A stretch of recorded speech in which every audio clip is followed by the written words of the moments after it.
Assalamualaikum warahmatullahi wabarakatuh. Bagaimana kabar hari ini anak-anakku? Alhamdulillah, semoga kita senantiasa diberikan kesehatan, kebahagiaan, dan kesuksesan selalu. Saya ucapkan selamat datang menjadi siswa SMA Negeri 1 Temanggung. Semoga kalian lebih berkarya dan lebih berprestasi.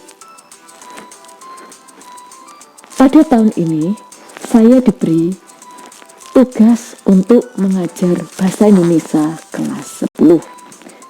Perkenalkan, nama saya Yuyun Astuti Suprati. Bisa dipanggil dengan Ibu Yuyun. Pada pembelajaran hari ini, kita masih menggunakan daring karena kita masih mengalami pandemi. Jaga kesehatan dan jangan lupa dengan 5M. Pada kesempatan hari ini, saya akan menyampaikan materi yang pertama, yaitu teks laporan hasil observasi. Tujuan pembelajaran hari ini, siswa dapat memahami tentang teks laporan hasil observasi dan struktur teks laporan hasil observasi. Silahkan kalian simak baik-baik pembelajaran hari ini. Pengertian teks laporan hasil observasi adalah penyampaian suatu kegiatan yang diamati secara cermat sesuai dengan fakta dan data.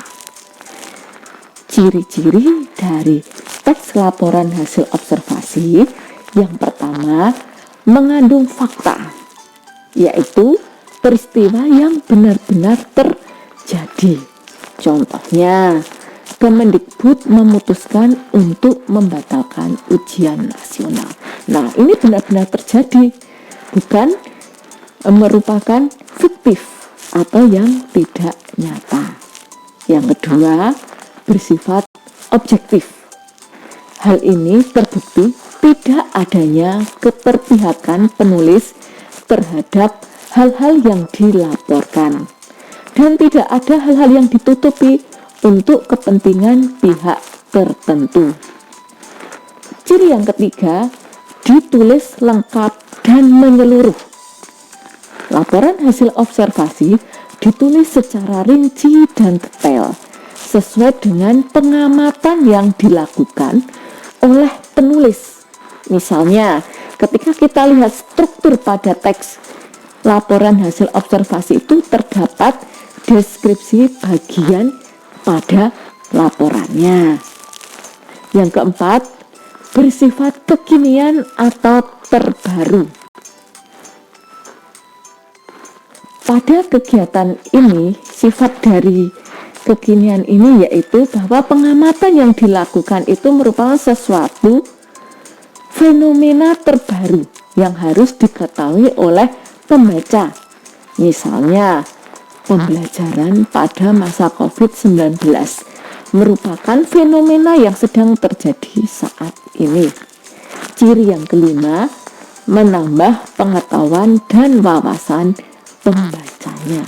Nah, ketika kita membuat teks laporan hasil observasi itu pasti ada fungsi di dalamnya. Nah, fungsi dari teks laporan hasil observasi yang pertama, berdasarkan pengamatan tentang suatu objek atau fenomena. Nah, jenis yang pertama ini fungsinya adalah memberikan wawasan ataupun pengetahuan, memberitahukan kepada pihak berwenang atau terkait suatu fakta-fakta yang ada di dalamnya.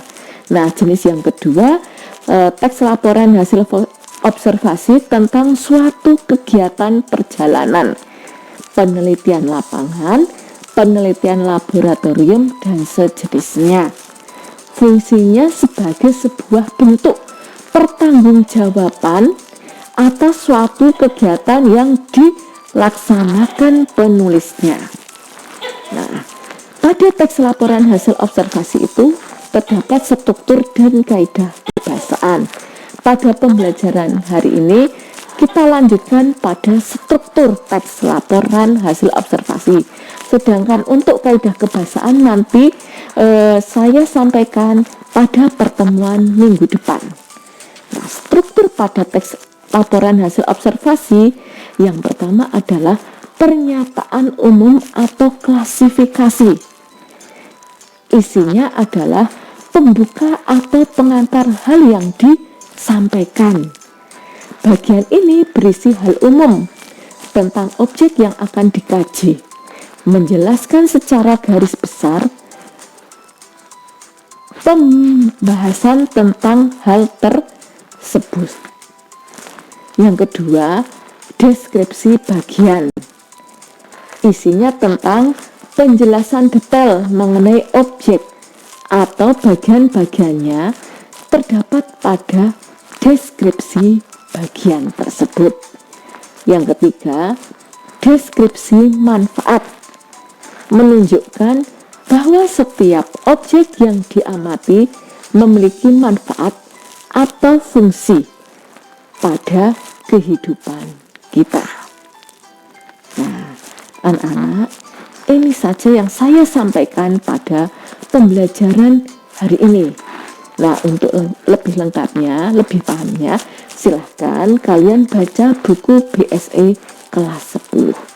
Sekian dari saya. Wassalamualaikum warahmatullahi wabarakatuh.